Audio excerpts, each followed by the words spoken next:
Bueno, buenas tardes. Tenemos hoy el placer aquí de recibir a Cecilia Abbo Férez, docente, investigadora de la Universidad de Buenos Aires, de la Universidad de las Artes, bueno, compañera de ruta del programa de estudios sobre el marxismo y lo nacional popular, es mi versión abreviada del nombre porque creo que es más largo, de estudios críticos, donde también nos hemos cruzado algunos de quienes integramos al Instituto Plebeyo. Y bueno, y jornadas de filosofía política, las jornadas, el coloquio Spinoza, así que bueno, son parte de los tránsitos que hemos tenido en común. Así que hoy la recibimos aquí en la Escuela de Filosofía Horacio González del Instituto Plebeyo a propósito de la publicación de su reciente libro Libertad y Cuerpo, Escapes de la Libertad Autoritaria Presente, que es este librito que ven acá. Apúrense a comprarlo porque está agotado, quedan los últimos ejemplares, parece que va a haber una reedición, y también compiladora junto con Diego Fernández Peychaux, de La Libertad tiene espinas, que es este libro que salió por Eudeva, la editorial de la Universidad de Buenos Aires, Historia del concepto en la filosofía política. Así que doble agradecimiento colectivo por parte de la Escuela de Filosofía y personal también, porque bueno, me ha invitado a participar de esta compilación con un texto de Jean-Paul Sartre, así que también recomendamos para la lectura de un término que bueno, está muy en boga en estos tiempos. Voy a decir unas palabras a propósito, sobre todo de una lectura de alguno de los capítulos del libro, para después poder compartir con Cecilia algunas reflexiones y luego poder conversar, hacer un poco lo que hacemos cada mes, que es esta especie de mitin, de asamblea filosófica del pensamiento militante. En primer lugar, quería destacar que el libro tiene un prólogo de Marilena Chaui, o Chaui, siempre tenemos los problemas con ese tipo de nombres, Lenin, Guattari, bueno, con Marilena, que es una referente del espinosismo latinoamericano. El libro también tiene un capítulo al que no me voy a referir, después seguramente Cecilia lo retomará, sobre la propia filosofía de Spinoza en relación a la cuestión de la libertad y el cuerpo, y tiene un trabajo centrado en uno de los capítulos también con Catriel y lo que podemos pensar como una historicidad que excede los límites de lo que fue la Constitución de la Argentina como país. Así que bueno, son dos temas que los menciono nomás porque no los voy a comentar ahora en la breve intervención que haga, que me parecía importante como dar cuenta de ellos, ¿no? Lo que sí me interesaba, o por lo menos rescaté para la conversación del día de hoy, tiene que ver con, por un lado, que es un libro escrito por alguien que, como decíamos, es docente, investiga, participa de ese mundo que denominamos muchas veces la academia, pero es un libro de intervención política, ¿no? Desde el pensamiento crítico, que trata de hacer un análisis de lo que podríamos caracterizar como el presente post-pandémico, ¿no? Como una especie también de temporalidad que ya podemos instaurar como una cuestión epocal, ¿no? Se dice muchas veces los años kirchneristas o el ciclo progresista, los años de la pandemia. Bueno, quizás estemos viviendo una etapa histórica todavía, que es la post-pandémica, donde aparece esta palabra motor, dice Cecilia, que nos quedó después del COVID-19, que es la libertad, y en medio de ese trauma es que ella se propone pensar, ¿no? Dice, este experimento libertariano en curso, y ahí me parece que está un poco el foco de lo que quisiera rescatar. Seleccioné algunas citas de algunos párrafos de los capítulos donde Cecilia dice algunas cosas que me parece mejor leerlas que parafrasearlas, como por ejemplo la siguiente. Dice, el experimento gubernamental, al que caracteriza de idealista, va por un lado con sus propios criterios de validación, mientras que la experiencia cotidiana de la vida popular va por otro lado, ¿no? La experiencia de vida de las mayorías es desechable porque es ella la que cambiará de cuajo si el experimento triunfa. Bueno, por suerte en estos días tenemos unos ciertos aires un poco más optimistas de que está un poco en duda de si triunfa o no, a diferencia de quizás meses anteriores donde parecía a la derecha arrollar con todo, ¿no? Me parece como central, y lo comento también para que después quizás la propia autora del libro lo pueda retomar, pero como algunos mojones, digamos, que están presentes a lo largo de los capítulos, que son como temas de mucha actualidad, ¿no? En primer lugar, ¿qué pasó con el trabajo? En segundo lugar, con la movilización, luego con el Estado social y con las deudas. Hay todo un capítulo destinado a pensar la cuestión de la deuda, que puede ser pensada en doble clave: la deuda colonial, digamos, que podemos tener como país respecto de organismos internacionales, etcétera, y otras cuestiones que tienen que ver también con aportes de otras compañeras que justamente en estos días han publicado nuevos libros, como Lucy Caballero y Vero Gago, que trabajan mucho sobre el problema de las finanzas en los sectores populares. Cecilia aquí hace un trabajo muy focalizado en pensar cómo quedamos con vidas endeudadas, ¿no? Entonces ya no solo un problema estructural, diríamos en una lengua quizás más deleuziano-guattariana, no solo un problema de macropolítica, sino también un problema de micropolítica respecto de las deudas, ¿no? Entonces, a partir de ahí aparece Milei, ¿no?, como una especie de alianza electoral gubernamental reactiva, la caracteriza Cecilia, que tiene también una serie de componentes muy claros, ¿no?, que son un poco el sedimento social sobre el que se produce primero el triunfo electoral y luego la legitimidad de los primeros momentos de gobierno de La Libertad Avanza. En primer lugar, el antiestatalismo. En segundo lugar, el antifeminismo. En tercer lugar, algo que podríamos resumir diciendo una cuestión antiorganización popular por los derechos. Y sobre eso también algo que aparece muy claramente, que es el anticientificismo, y podríamos agregar también el antiperiodismo, ¿no? Es decir, esta idea de que el espacio público, dice Cecilia, es por definición sospechoso, ¿no? La idea de que todos estamos bajo la lupa de la sospecha, sobre todo los espacios tradicionales, entonces no solo de la ciencia, la política, etcétera, sino también del periodismo. Y en función de eso es que aparece esta idea del libertarianismo, ¿no?, que tiene no solo todos estos anti que decíamos, sino un par de cuestiones como pro, digamos, y bueno, ahora más claramente pro libertarianas, incluso en su alianza electoral. Pero aquí es como, digamos así, por la afirmativa, que es lo que Cecilia lee de este experimento en curso. Bueno, la cuestión del trabajo precario, ¿no?, el cuentapropismo, pero bajo la idea de empresariado de sí, ¿no?, que es algo que también ya tiene una historia en la propia filosofía, el pensamiento político, pero que con esta experiencia se hace muy clara, ¿no? Luego la idea de influencer de redes, ¿no?, que se complementa un poco también, como decíamos, contra esta idea del periodismo más tradicional. Los juegos virtuales, el endeudamiento y las finanzas, ¿no? Como que ahí uno puede leer algo que hace que haya un involucramiento activo, podríamos decir, como de delatores de la batalla cultural, ¿no? En vez de militantes, como quizás se usa en la tradición política emancipatoria, aquí es como un llamado a que cada individuo sea un delator de aquello que hay que denunciar en función de un poco esta cuestión, ¿no? Y dice Cecilia también en otro de los capítulos: el discurso presidencial está plagado de referencias mesiánicas y bélicas, ¿no? Y hay en esto una dimensión activa, dice, de combate en pos de una cierta servidumbre y en pos de una cierta obediencia, que saca a quienes obedecen de toda pasividad.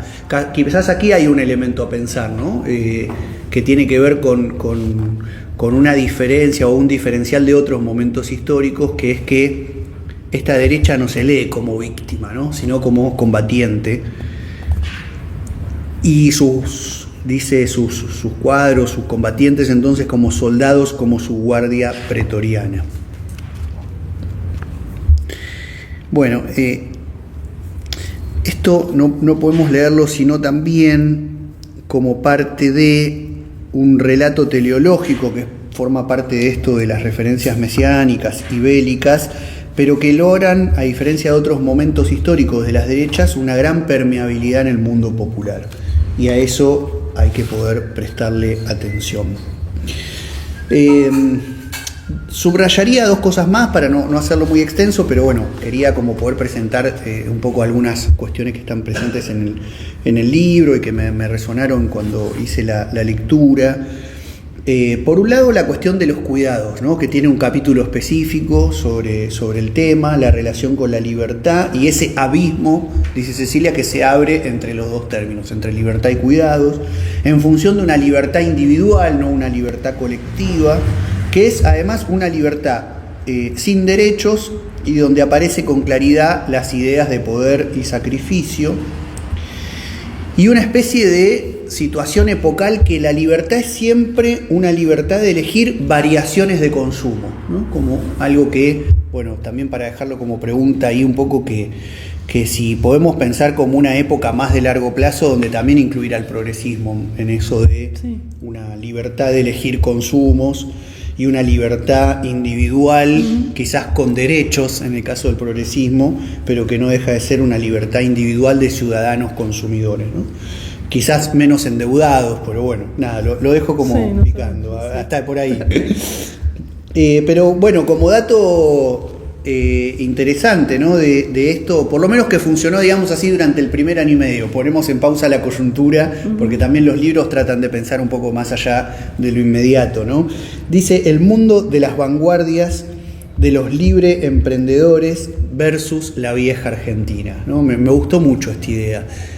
Como que hay algo de vanguardia que está abandonado en la perspectiva progresista de las izquierdas, que parece estar en el campo de las derechas, junto con la idea misma de libertad, ¿no? Que creo que ha sido desde la Revolución Francesa, por lo menos en adelante, parte de los procesos políticos modernos y que ha estado bastante abandonada últimamente en las perspectivas que se plantean una cuestión emancipatoria o, como dice Cecilia, de liberación. Es decir, que estamos ante un libertarianismo de derecha que tiene una ruptura con la tradición emancipatoria de la liberación, pero también una diferencia con un liberalismo más clásico.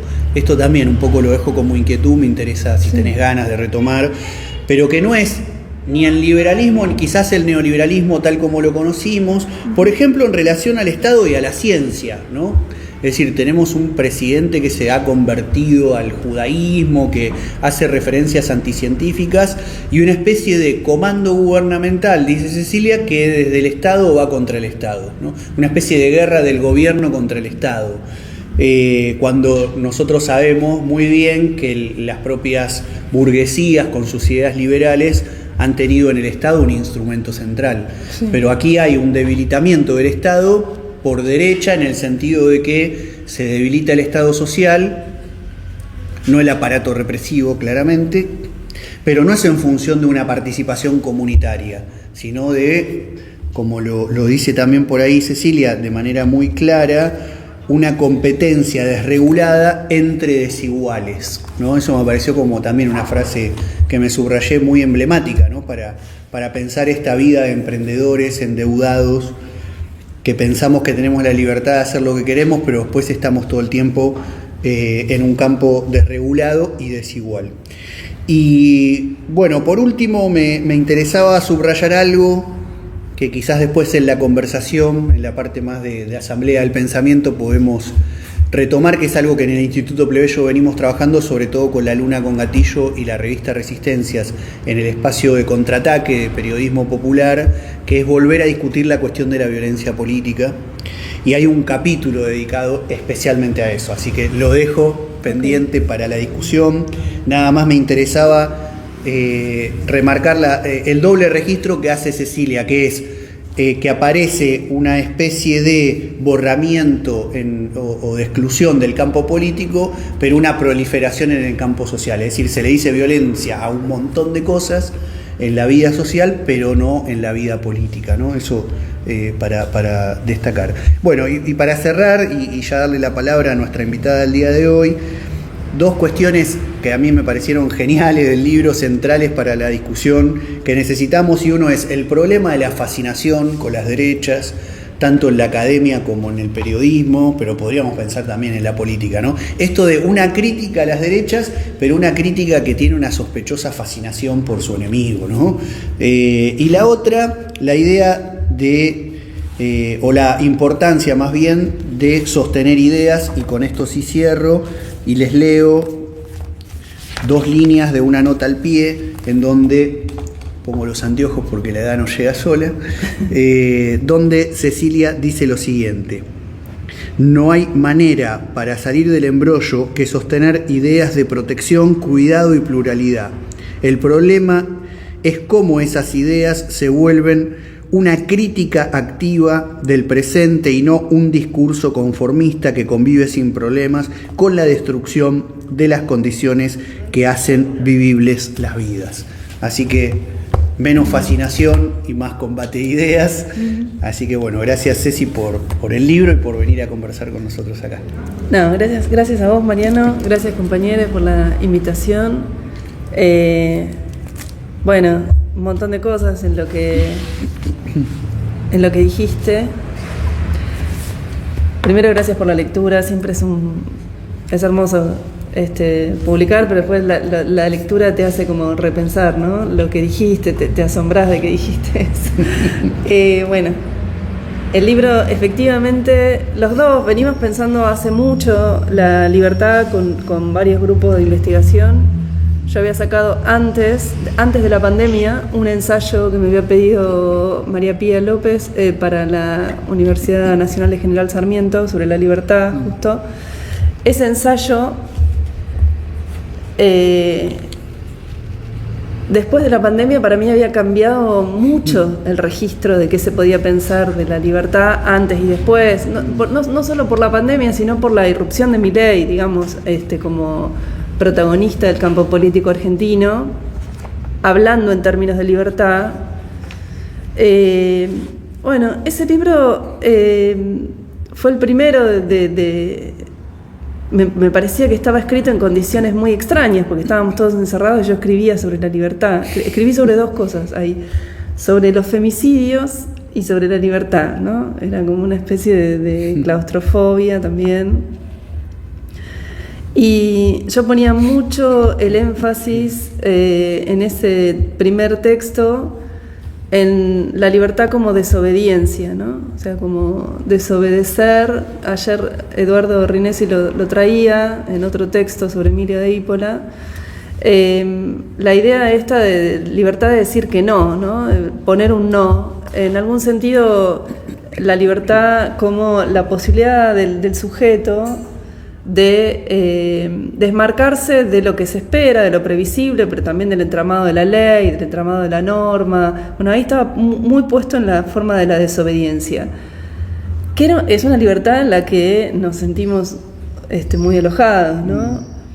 Mucho más que en la libre posibilidad de elegir entre equidistantes, ¿no? Que es una libertad bastante absurda. O sea, la idea de la libertad de elección entre posibilidades que son siempre igualmente abiertas, ¿no? Bueno, yo no creo en esa forma, entonces era la libertad en ese primer registro muy orientado al decir que no, ¿no?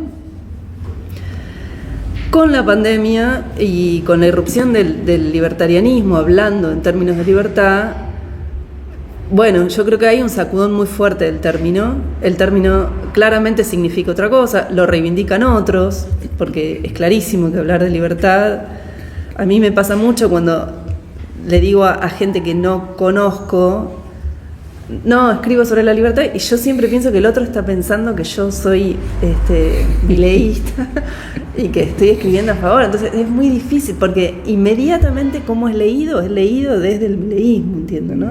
Entonces esa especie de apropiación en el campo del juego político de una palabra tan cara a las izquierdas como es la libertad, genera una especie de sacudón, ¿no? Es necesario responder a eso. Entonces, efectivamente, estos libros tienen un carácter de intervención, sobre todo el de Libertad y Cuerpo. Lo pensé mucho como salirse de la forma de escritura de la universidad. Quería que lo leyeran otros, que no fueran solo los de la universidad.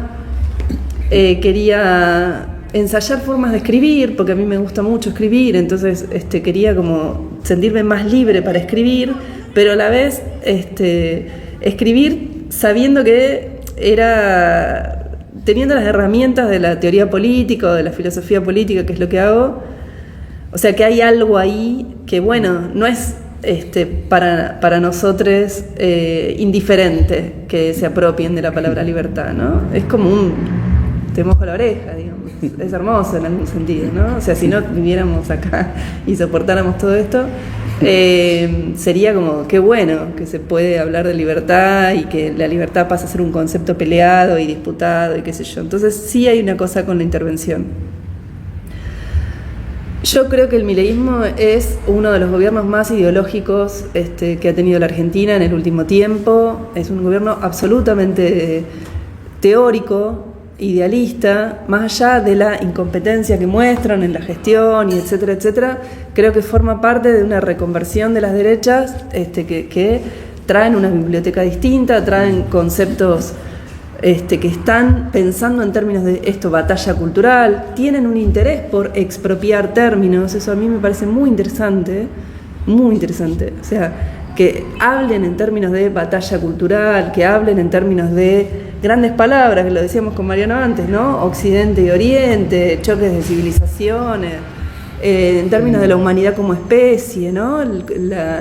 La idea de la evolución biológica, o sea, han vuelto a traer términos que son términos absolutamente políticos, ¿no? Hablar en términos de casta, hablar en términos de desigualdad e igualdad, hablar en términos de libertad, hablar en términos de teleología, digamos, tienen una falta de miedo a hablar, a decir cosas, a decirlas con políticos, muy a diferencia de lo que Mariano traía como el progresismo. Yo creo que no tienen muchísimo miedo a hablar en términos políticos y a rediscutir los términos de la política como si no hubiesen pasado algunas cosas que hicieron que las izquierdas sobre todo empezaran a hablar en términos de miedo, ¿no? O sea, como que había, la otra vez decíamos con Vero Gago, que la audacia, yo digo, mirá vos, claro, porque han mostrado mucha más audacia de lo que han mostrado gobiernos que hemos apoyado y que volveríamos a apoyar, digamos. Hay algo del salir al ruedo a decir cosas que digo, para quienes nos interesa la política, la teoría política, es una grandísima invitación, ¿no? Entonces, sí, los libros tienen un carácter de intervención y me parece que es rastrear cómo la libertad se lee en un contexto de transformaciones sociales muy grandes, ¿no? Que yo creo que Milei y el gobierno de la Argentina en este momento es solo un epifenómeno de lo que está pasando, ¿no? O sea, hay transformaciones sociales muy grandes. Entonces, cuando el epifenómeno flaquee, las transformaciones van a seguir. Yo lo que tengo la impresión es que hay en curso algunas transformaciones de orden cognitivo, de orden económico, de orden laboral, que si incluso... Hola, ¿qué tal? Incluso si tenemos algún filón marxista, como tengo yo, por ejemplo, bueno, algo de eso tiene que generar algún tipo de política distinta, ¿no? O sea, las transformaciones sociales me parece que van a quedar, y que no las introduce Milei, que digamos, él es parte de lo que le estoy llamando un epifenómeno, ¿no? Pero las transformaciones en el mundo del trabajo, las transformaciones... esto que digo, la delegación de competencias cognitivas a ciertas tecnologías, todo eso me parece que si creemos en que esas transformaciones vinieron en algún sentido para quedarse y que tienen el común elemento de que es difícil controlarlas, ¿no? Es difícil controlar todo eso. Bueno, yo tengo la impresión de que hay un impacto sobre lo político que es bastante claro y que por eso se puede pensar en formas de gobierno tan fuera de foco, ¿no? Fuera de tan inverosímiles, si nos hubieran preguntado hace 10 años. A mí si me preguntaban hace 10 años, creo que este gobierno me hubiera parecido muy inverosímil. Me acuerdo con un amigo, le dijimos a un amigo chileno, antes de la elección, eso acá, no, pero acá no va a pasar, Milei, porque acá está el peronismo. Yo me acuerdo decir esto estrictamente. No, la Argentina tiene tiene una marca peronista que le va a impedir que alguien pueda decir viva la desigualdad. O sea, de eso no va a suceder. Bueno, y ganó a los 6 meses, ¿no? Es como ganó. Sin embargo, yo creo que las dos, esto que Mariano ponía muy bien, hay que salirse de la fascinación. La fascinación, como bien decían los racionalistas, lo que genera es como una especie de captura del pensamiento en ese objeto fascinante y lo cautiva tanto que ya no se puede pensar más nada. Y yo creo que a todos los compañeros que vinieron hablando en términos de un régimen que iba a durar indefinidamente, yo creo que ahí hay que bajar las expectativas. Este país es complejo, muy complejo, es muy difícil gobernar este país, es muy, muy fragmentado, muy heterogéneo, entonces es muy difícil que esto tenga o sea, por eso le estoy llamando experimento, ¿no? Creo que hay algo del orden de lo experimental. Es experimental para el gobierno, es experimental para los que estamos de ciudadanos en este gobierno. Quiero decir, yo vi, o sea, la fascinación me parece que es un obstáculo para poder pensarlo, porque poder pensarlo es también pensar qué de esto va a quedar y qué de esto efectivamente tiene un carácter finito, ¿no? Contingente, diría yo. O sea, no lo digo por la elección que acaba de pasar, porque tampoco le doy a las elecciones también un carácter tan determinante. Creo que se abrió un aire, pero creo que es un epifenómeno de transformaciones más grandes que son muy visibles en la cotidianidad, que son muy que no sabemos muy bien a dónde van, cómo se controlan y qué sé yo.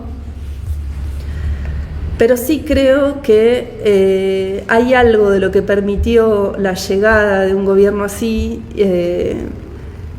que debemos hacer el ejercicio de, aunque sea traumático, pensar, ¿no? ¿Qué condiciones hicieron posible que Milei arribe?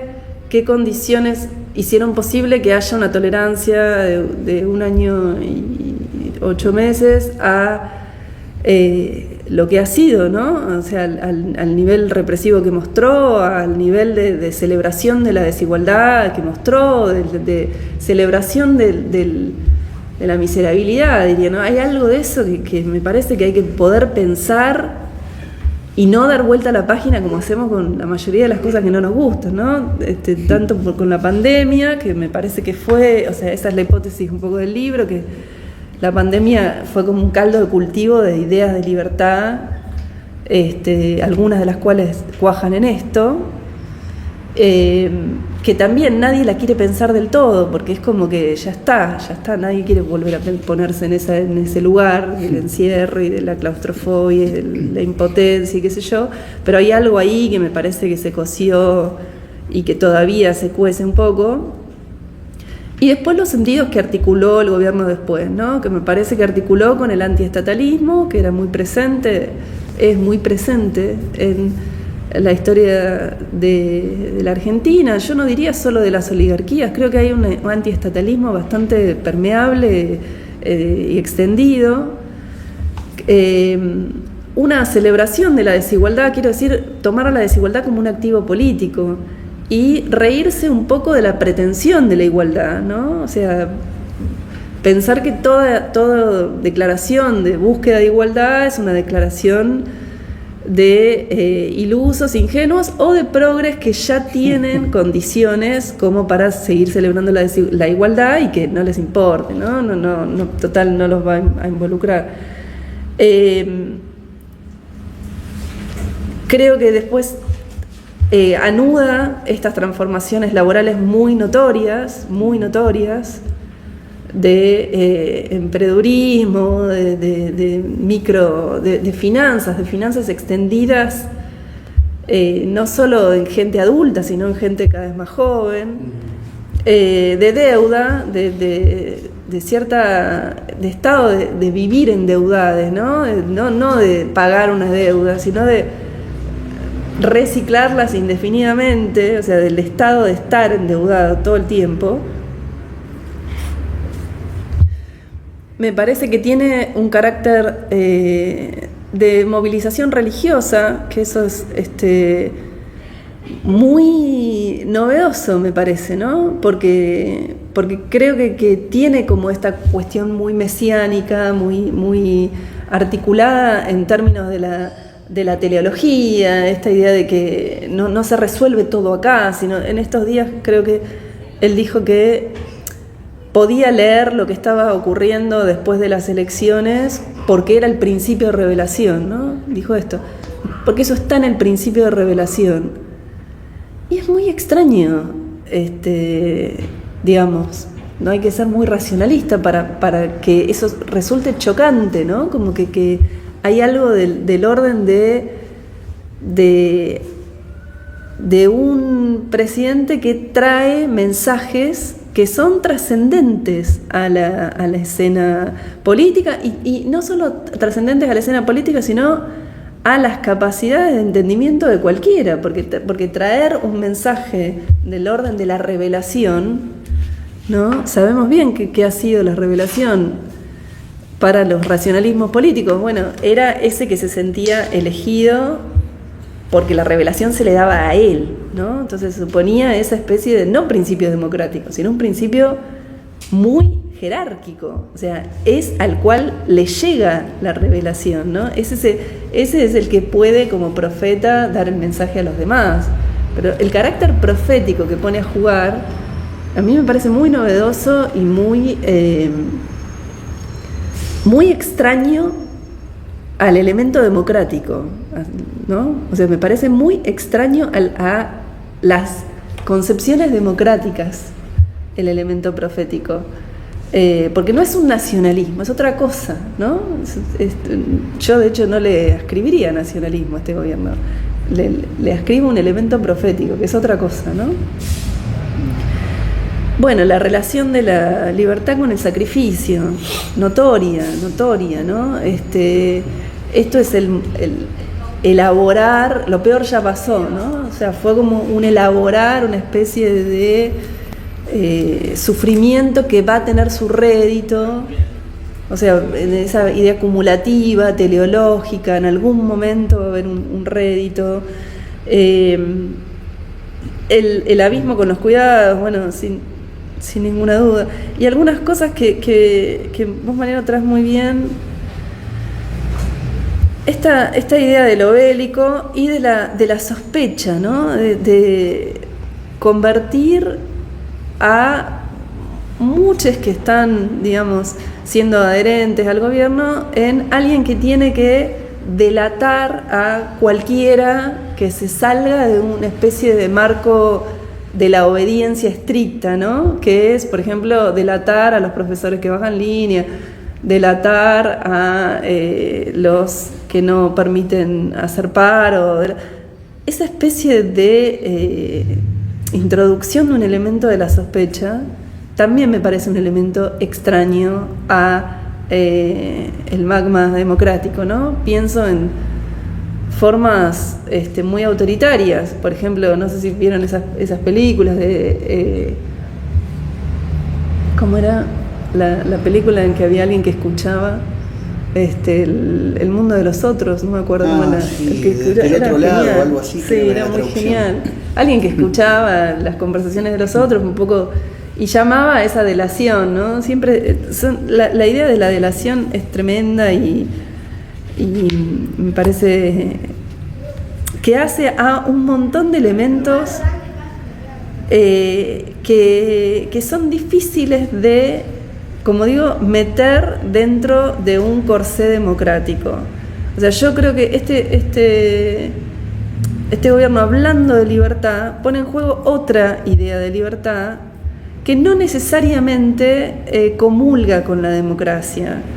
Eso es algo que no está diciendo solo este gobierno, están diciendo muchas teorías de derecha, muchas teorías de izquierda también, ¿no? O sea que entre libertad y democracia se abrió como una especie de abismo. Quiero decirlo, dice con mucho énfasis Peter Thiel, por ejemplo, el creador de PayPal, dice, bueno, entre libertad y democracia ya no hay más posibilidad de comunión, pero también lo dicen un montón de teóricos de la izquierda, ¿no? Diciendo que bueno, que es un momento en el cual se abrió un abismo entre esos dos términos, porque si la libertad va a ser esto, una especie de elogio de que alguien pueda solo en condiciones de desigualdad celebrada, bueno, entre eso y la democracia tiene que haber un quiebre, ¿no? Y creo que es un gobierno que pone en foco que entre libertad e igualdad se abrió como una especie de quiebre, ¿no? Que entre lo que para el liberalismo y para las izquierdas estaba muy unido, que era esta idea de que somos libres e iguales, digamos. Creo que la experiencia del gobierno pone a jugar un discurso que hace lo contrario. No somos libres e iguales. Y pretender la igualdad es pretender una merma de la libertad, ¿no? Entonces los pone como una oposición excluyente. Entonces, ¿qué decir para empezar, ¿no? Para empezar, creo que hay una ruptura respecto tanto de los gobiernos que venían siendo progresistas como de los gobiernos de la derecha institucional que, pongámosles comillas, que venían como mermando el discurso político, ¿no? Era como, no nos metamos tanto ahí. O sea, no hay que...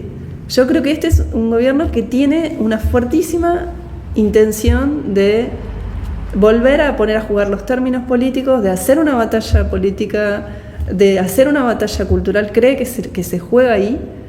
Creo que esa lectura es una lectura distinta de lo que se venía teniendo, es una lectura de, bueno, aun cuando el experimento fracase, va a quedar algo de todo eso, ¿no? O sea, yo no soy de las que piensa que al otro día se terminaron, o sea, no pienso eso, pienso que siempre las transformaciones dejan sedimentos, dejan marcas, creo que mucho de la técnica les juega a favor, entonces hay algo de bueno, ¿cómo hacemos para volver a pensar en términos de la libertad que conocemos, de la igualdad que queremos, en un contexto en que las transformaciones sociales van a otra cosa, ¿no? O sea, ¿cómo hacemos para no ser ingenuos, digamos, o tener una especie de línea en el medio vacía entre lo que queremos como valores y las transformaciones sociales que de hecho existen, ¿no? Bueno, como para empezar la charla, ¿no? Y después lo del idealismo, sí. Yo, como digo, tengo la impresión de que hay un idealismo muy fuerte. En estos días estaba releyendo un texto clásico sobre la libertad, que fueron las conferencias que dio Isaiah Berlin, ¿no? En el que él dice, bueno, el problema, la hipótesis muy, muy básica es que el problema de las ideas de libertad que son idealistas, él está pensando en los socialismos, los comunismos, etcétera, pero bueno, podríamos pensar en estos términos de estas derechas, es que abren digamos, se desentienden de lo que realmente pasa en términos de experiencia, ¿no? Se desentienden de la empiria. Es como si uno dijese, bueno, pero lo que dice Milei todo el tiempo, ¿no? Si esperan 20 años, este país va a ser una potencia. Claro, si esperan 20 años, probablemente no exista más nadie para ver la potencia, digamos, ¿no? O sea, hay algo como de no importa lo que tengas que padecer, si tenés que dejar de comer 10 días, si no llegas a fin de mes, no importa todo eso porque la macro está bien, ¿no? Esa idea el ideal y la empiria. Bueno, ese texto tiene una idea que está buena, que es esta, que toda idea de libertad que se desentiende de la empiria termina siendo autoritaria, ¿no?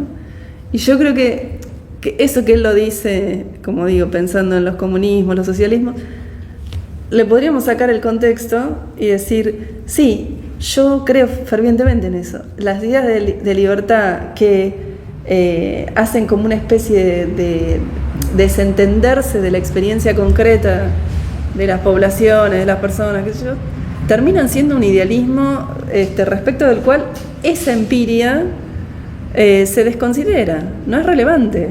Entonces seguís sosteniendo el ideal, no importa si alguien puede, de hecho, ajustarse a ese ideal o no, ¿no? Siempre es, queda el ideal y todo lo demás está exterminado, ¿no? Bueno, pero como que en la libertad siempre hay este juego que es que puede revertir en su contrario bastante fácilmente si se toma, si se queda prendida de un ideal, ¿no? Como digo, fue una lectura que Berlin hizo muy contra las izquierdas. Yo creo que esa lectura, sacándole las izquierdas, conservando su estructura argumental, la podés decir con las derechas también perfectamente, ¿no? Bueno, y subrayo lo del autoritario porque el autoritario se ha dicho en este tiempo, lo han dicho compañeros queridos y qué sé yo, que esto es una especie de fascismo. Yo no creo que esto sea una especie de fascismo. Yo creo que acá hay una especie de un experimento que no tiene mucho que ver con la democracia, que eso es lo que la Argentina tiene que poder preguntarse. Y creo que, bueno, al presidente se lo preguntaron un montón de veces qué pensaba de la democracia y responde con el teorema de Arrow. Creo que eso, sin embargo, es una estructura más allá de él y su personalidad, que el gobierno puso en escena una especie muy clara de régimen con ciertos de ribetes autoritarios. Era una discusión con si estos son fascismos contemporáneos o no. No obstante, hay cosas increíbles, ¿no? No increíbles, sino que incluso van un poco más allá. Por ejemplo, las formas de la censura. A mí me impresiona muchísimo cómo aparecen formas de la censura. Ni siquiera sé si de parte, en el caso de la censura que se acaba de hacer en el canal Disney, sí, ahí sí hay una intención del gobierno de ponerse a censurar, ¿no? Pero digo, acá me parece que han sido más jueces leyendo cómo quedar bien, ¿no? Con una idea que proyectan, no tanto del gobierno buscando la censura. Pero bueno, puso en el campo de juego la libertad y aparecieron cosas que hacía mucho no veíamos, ¿no? Como formas de la censura, represiones muy, muy concretas y muy repetidas, qué sé yo, o sea, bueno, el caso de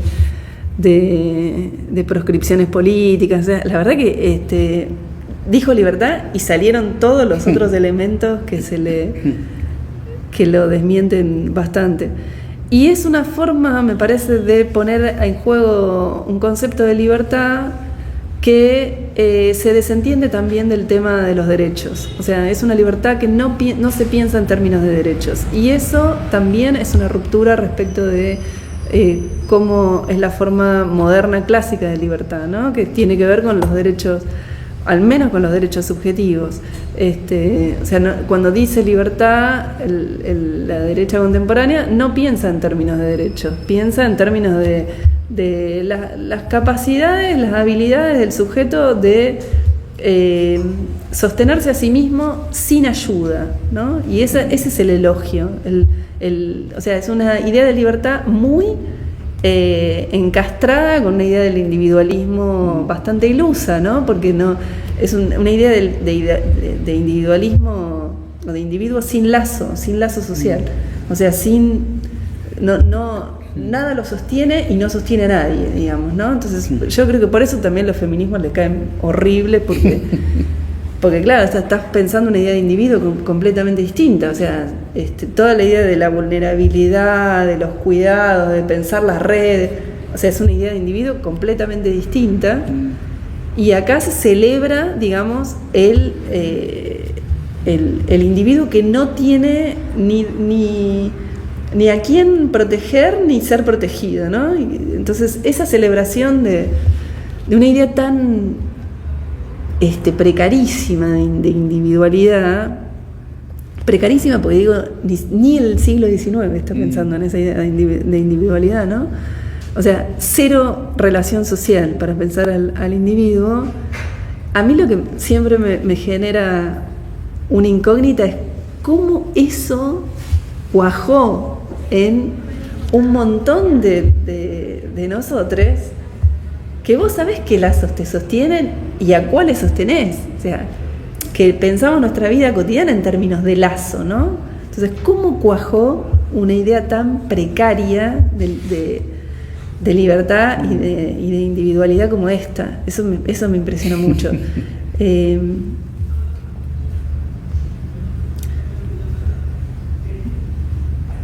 Eso, en principio, ¿no?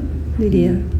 Bien, yo te hago dos preguntas como para, si te parece, cerrar esta parte más expositiva y abrir más la parte de la asamblea, digamos, con el resto de compañeras y compañeros, pero me gustaría dos cosas. Una, porque le dedicás un capítulo, yo dije que no iba a hacer mención, pero que era algo importante, porque vos te inscribís en la tradición del espinosismo. El libro tiene un prólogo de Marilena Chaui, que es una referente del espinosismo latinoamericano. Spinoza ha sido muy leído en los últimos 20, 30 años en la Argentina, me parece, a diferencia de otros momentos históricos, puesto que es un pensador de larga data, y se lo ha leído muy en relación a la cuestión del cuerpo, quizás no tanto de la libertad. Y vos justo tenés un capítulo sobre Spinoza y el libro se llama Libertad y Cuerpo. Así que si tenés ganas de contar algo ahí en relación a lo que te parece que Spinoza contribuye a pensar estas cuestiones, ¿no? Libertad y cuerpo, básicamente porque el problema es pensar la conjunción entre libertad y cuerpo, ¿no? El cuerpo siempre se lo ha visto del lado de la no libertad, básicamente se lo ha visto del lado de la necesidad, de lo que reclama alimento, de lo que reclama darle de beber, de lo que se pone viejo, de lo que tiene un término, de lo que genera límite al actuar. Digamos, hay un historial para pensar la libertad disociado del cuerpo y poner al cuerpo del lado de lo que ata, de lo que recuerda la necesidad, ¿no? Entonces, el desafío es pensarlos en conjunto, a la libertad y al cuerpo, un poco porque esa es la marca claramente de Spinoza en mí. Entonces, ¿cómo pensar formas de liberación de los cuerpos, ¿no? Y en relación a eso, yo traigo, varias formas de pensar a partir de Spinoza, que serían como formas de pensar la liberación, ¿no? No tanto la libertad, sino la liberación. Porque pensar la liberación como un proceso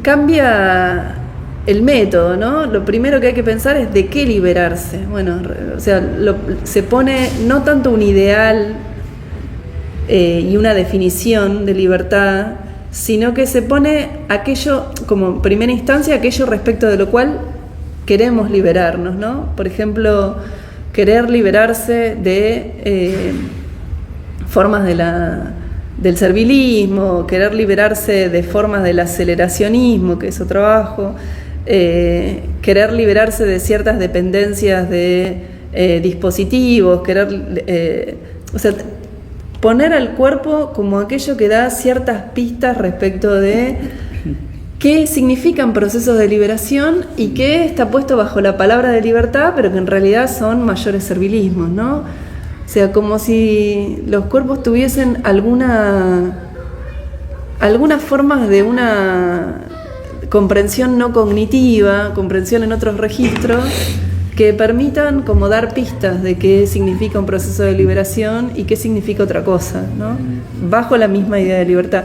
Eso aparece en la frase esta de Spinoza de luchan por su servidumbre como si fuese su libertad. Entonces, como que lo que permite leer a Spinoza es cuando situarse en el cuerpo, pero también ver cómo se disfrazan ciertos procesos, ¿no? Entonces pueden aparecer como procesos de emancipación y en realidad son procesos de mayor servidumbre, ¿no? Entonces, ¿cómo se puede hacer un proceso crítico para deconstruir bajo las mismas palabras cuando la libertad se torna otra cosa?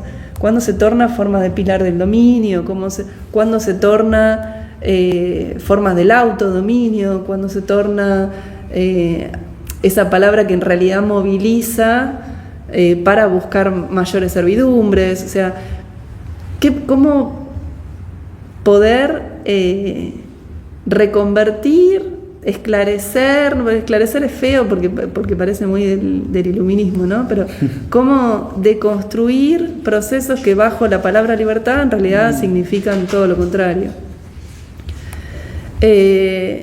Y sí, efectivamente tiene un prólogo de Marilena Chaui que es, es la espinosista de América Latina, es alguien a quien admiro mucho y que nos ha puesto a pensar a dos bandas, ¿no? En dos lenguas incluso, con el portugués y el español, haciendo una lengua franca, haciendo un portuñol y sin problemas, digamos. Yo creo que ahí hay algo muy fructífero de lo que ha sido las experiencias de los coloquios y de la experiencia de amistad que hemos trazado en un montón de compañeros que han mirado a Spinoza como una forma de digamos, como si fuese un prisma para comprendernos mejor. O sea, leer a través de Spinoza qué nos afecta, cómo nos afecta. O sea, hemos hecho de Spinoza algo que no sé si él hubiera querido, sino algo que nos una lengua para poder hablar, ¿no? Para poder comprender los procesos. Yo creo que eso ha sido Spinoza en un montón de nosotros. Y la verdad que es tan rico todo lo que ha sucedido en torno a él, digo, desde fines de los 90, pasando por el 2001, que fue una gran matriz de lectura, pasando por la figura de Negri, qué sé yo, Virno, Lazzaretto, todo lo que ha sido el autonomismo italiano y después. Y después su inserción en América Latina como alguien a partir del cual se podían pensar procesos políticos, ¿no? Y entonces, digo, lo hemos sacado del eje así racionalista y lo hemos puesto a jugar en procesos, en experimentos cotidianos, ¿no? En términos políticos. Me parece que eso es lo muy rico con Spinoza, ¿no? O sea, lectura con Spinoza. Y nos ha permitido como leer el autonomismo. Yo ahora estaba hice un artículo sobre las feministas autonomistas italianas. Bueno, en formas distintas, ¿no? Yo creo que el autonomismo, como se lo leyó acá en la Argentina, se lo lee como un poco dentro de las izquierdas antiestado, ¿no? Y yo creo que lo que hemos hecho con Spinoza es leer el autonomismo en sus diferentes tiempos, porque hubo un primer momento muy antiestado y después un segundo momento en el cual se vieron experiencias políticas de América Latina confundiendo, digamos, enriqueciendo esa forma tan precaria en la cual se había leído el Estado como Parásito, ¿no? Que fue la primera lectura. Entonces, creo que eso le hace justicia al autonomismo, porque el autonomismo fue una lectura muy rica de cómo se estaban complicando las lecturas de la izquierda cuando era la crisis del trabajo. Entonces, empezar a pensar la crisis del trabajo y que esa crisis diera lugar a otras formas de pensar la política, me parece que esa es la marca del autonomismo más que el antiestado, ¿no? En estos días se presenta un libro de Tronti, me acuerdo, que Teología Política lo saca la UNSAM, y volver a esos personajes me parece central, ¿no? Para enriquecer la discusión política argentina, para que no quede en blanco y negro, que nunca, yo creo que todo eso empobrece mucho, ¿no? Bueno, no sé si te contesté. Sí, recuerdo que para seguir un poquito con lo que estás planteando, que en algún momento durante la denominada década ganada en Argentina, Diego Tatián planteaba la posibilidad de por qué no pensar... izquierda conservadora. Y los gobiernos populares haciéndose del Estado como un tramo más de una cierta de contrapoderes contra el orden imperial mundial, ¿no? Y en ese sentido, y lo último que te quería preguntar era en relación a que tanto Bifo, por ejemplo, que viene más del palo del autonomismo, como por otro lado Badiou, vienen haciendo mucho hincapié en la cuestión de la igualdad, ¿no? En Badiou como axiomática, y Bifo dice directamente hay que contraponer la igualdad a la libertad, porque la libertad es la lengua de las derechas. Entonces yo trataba de pensar, bueno, qué cosas podemos seguir pensando del mismo modo o parecido previo a la pandemia y ahora. Y recuerdo que en 2019 presentamos un libro mío que se llama Desde abajo y a la izquierda, donde termina con una tesis de que hay que recuperar los 3 emblemas de la Revolución Francesa: libertad, igualdad y fraternidad, porque la igualdad estaba muy presente, pero la libertad y la fraternidad habían quedado un poco de lado en ciertos procesos emancipatorios. Bueno, y vos venís de escribir un libro sobre la libertad y compilar otro de muchos autores y autoras sobre la libertad. Entonces, digo, si no hay una especie también de trabajo latinoamericano por hacer frente a esas lecturas hegemónicas en el pensamiento crítico que están, digamos, centradas en Europa, respecto de resituar a la libertad en el campo de disputas de los términos que no podemos resignar, ¿no? Yo creo que resignar la muy rica y muy propia idea de la libertad es un error, porque cualquiera entiende a qué se llama libertad en muchos contextos, ¿no? O sea, qué sé yo, si le decís a alguien... no sé, que transgredió alguna norma que se le venía impuesta, entonces, o la libertad en los que hacen arte, en la libertad de escribir, o sea, hay cierta relación con la libertad que todo el mundo, que cualquiera entiende, ¿no? Ese instante en el cual siente como que algo se abrió, una especie de aire que cambia las cosas. Animarse a determinadas cosas, animarse a desobedecer, esto que decía, ¿no? Animarse a decir que no, animarse a salirse de un patrón de expectativas, no dar por previsible y determinado todos los contextos. Yo creo que eso tiene que ver con la libertad. En algún sentido tiene que ver con la posibilidad de la acción, ¿no? O sea, de generar algo que no está esperado, de abrir una línea de causalidad distinta de las que están inmediatamente dadas, inmediatamente visibles. Creo que la libertad tiene que ver con la política incluso, ¿no? Con poder abrir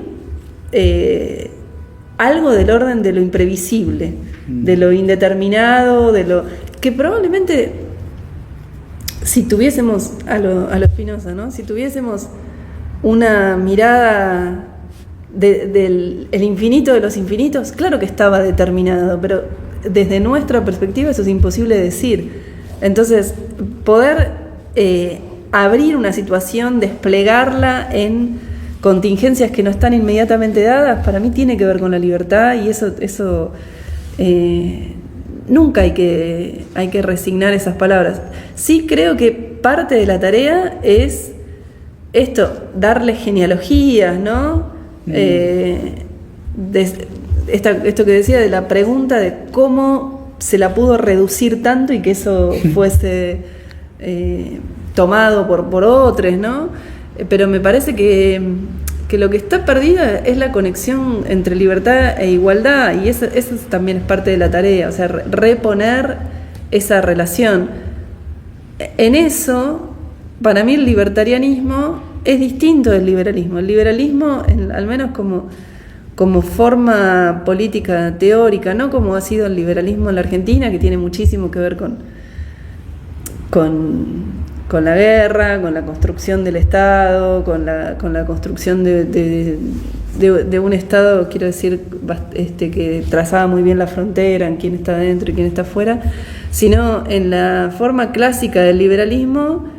La idea de la libertad está enganchada con la de la igualdad, ¿no? Y eso me parece que el libertarianismo lo quiebra.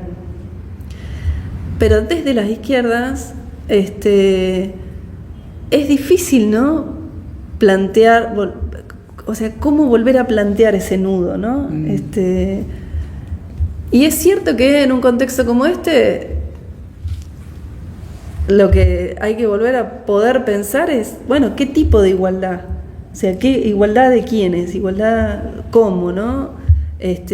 Digamos, luego de la absoluta diversidad de demandas, de sujetos, que es, digamos, toda la crisis del marxismo como forma de lectura, ¿no? La pluralidad de sujetos que se abren, pienso en ese texto de hegemonía y contingencia socialista, ¿no? de la CLO, en que dice, bueno, ya todas estas demandas no se pueden poner bajo el mismo sujeto, cada sujeto está planteando demandas distintas.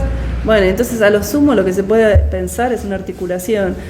Pensar, después de esa pluralidad de sujetos con reclamos, identidades, demandas, estructuraciones distintas, ¿cómo volver a pensar la igualdad de esos sujetos, ¿no? O sea, porque cada una de esas demandas se ve como prioritaria respecto de las otras.